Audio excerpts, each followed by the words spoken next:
Hello and welcome to another exciting episode on Chasing Hope with me, Catherine Abraham.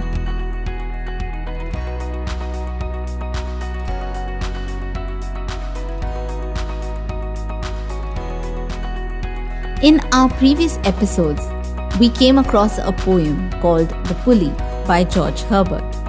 It was then we realized why and how God gave mankind everything: beauty, strength, love, all of it.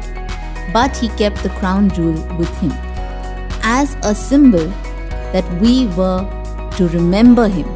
He invests His 80% in this relationship with you, with me, with every single person in this world, and He only asks for you to come to Him and fulfill your 20%. Today we see another side of the Adventists, one that many Christians and non-Christians are unable to understand: the concept of the Sabbath. Now, when I look at the word Sabbath or Shabbat as it was in the Jewish terminology, the term itself says consecrated to the Lord. It's a day, it's a 24-hour period that we give to God consciously. The observance of this day starts with the preparation day that happens on Friday, where we start preparing for our beautiful communion with God on a Saturday. In this period, of course, the Adventists do not work from Friday sundown to Saturday sundown. Cooking is done generally for most families on Friday night. Every 13th Sabbath is also known as the High Sabbath, which is a day when the service itself is broadly divided into different parts. The most important being the forgiveness or the feet washing ceremony. It is this ceremony that makes the High Sabbath so very important. It's primarily practiced so that two people who've had their differences over the past couple of weeks come together, humble themselves in front of God, ask each other for forgiveness, and wash each other's feet. This is not just a custom or a plain meaningless ritual, but one that must be done only if you believe that you have forgiven the other person, and of course you've gone ahead and asked for forgiveness from God. This symbolic gesture has deep meaning because it was started by Jesus Christ Himself, who initially washed the feet of Judas. Now, as you know, Judas was the same person who betrayed Him. Now, this is followed by the breaking of the bread and the drinking of wine, symbolic of our fellowship with Christ. If you go to the Catholic churches, of course, they have the bread given on a daily basis. However, when it comes to the Adventists, things are a little different, where we only have it on the 13th Sabbath.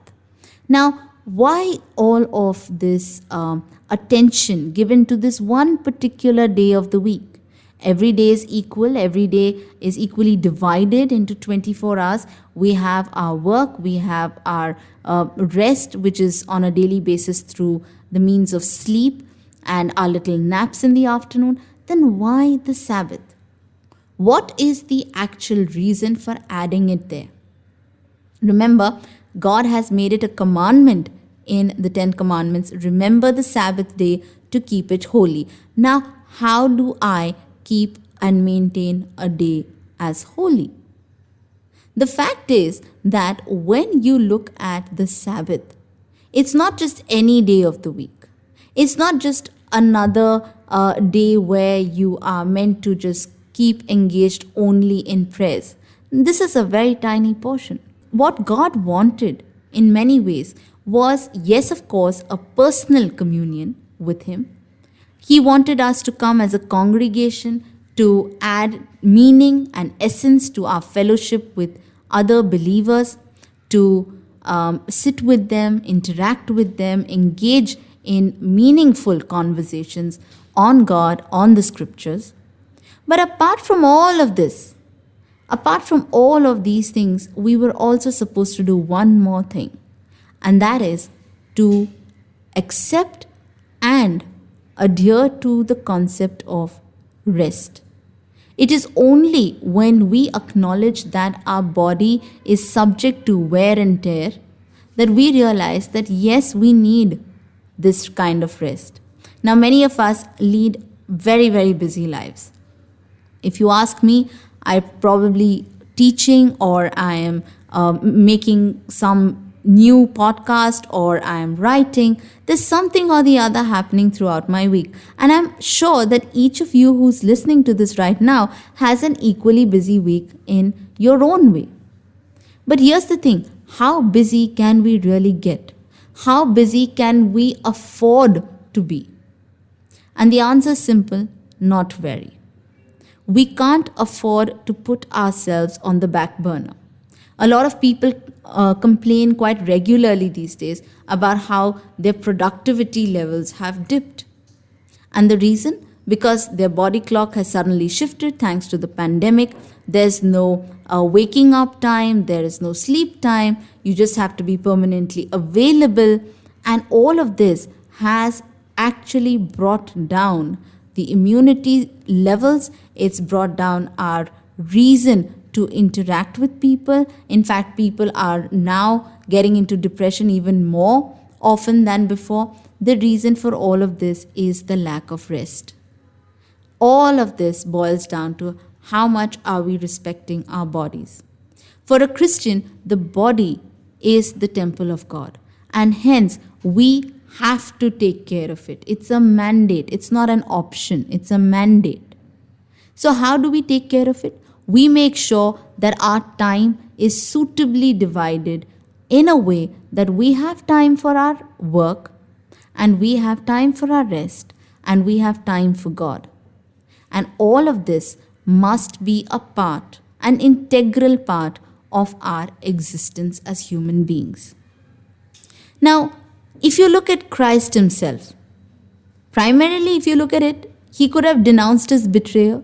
He could have said, I know Judas, you're going to go ahead. You're going to be the reason why I will be crucified. But he did nothing. In fact, as a plain, simple mortal, what he did was he forgave him. This was a conscious decision. Forgiveness, my friends, is not a small idea of just saying sorry. It's not just you going ahead and saying, all right, it happened. Don't let it happen again. It has to come from within. Your forgiveness has to stem from within. And in fact, we are going to look at the quality of mercy and forgiveness in one of our subsequent episodes. But today, what I'm trying to highlight here is the fact that Jesus consciously forgave Judas. And we as humans ought to practice this forgiving nature as often as we can. The second part, of course, of the entire service, if you look at the divine service on a 13th Sabbath, is when it is followed, the divine service is followed by the potluck and the fellowship. Why do we need fellowship? Why do we need to interact with somebody who's already connected to God? Because we need to survive together. We need to come together as a family every single week. What we're doing is we're celebrating an extended spiritual family, and we are allowing ourselves to get mentally free on that particular day. Remember, your mind, your brain has almost 60,000 thoughts running through it every single day. Look at the pressure that tiny little brain is under. And now God says, listen, you've done your bit for 6 days. You have done your bit. You've done everything you possibly could. Now is your turn to just go forward and stop. Say no. So many times I have seen people, I have been through this, where I am unable to say no to work. And that's when I realized, no, this is wrong. Because God himself wants me to take that break. And hence, I need to respect myself. When we do this, we are able to reconcile our differences with different people. We're able to be more broad-minded, more liberal in the right sense of the term. And most importantly, we find ourselves at a higher productivity level because we are now respecting ourselves first. Another thing that you need to remember, especially when it comes to the Sabbath, a lot of people ask, why don't you all work? Well, as I've just mentioned, it's a commandment. We're not allowed to work. So if you hear a friend of yours saying, well, I can't come to work on a Saturday, you should know why and you should respect that.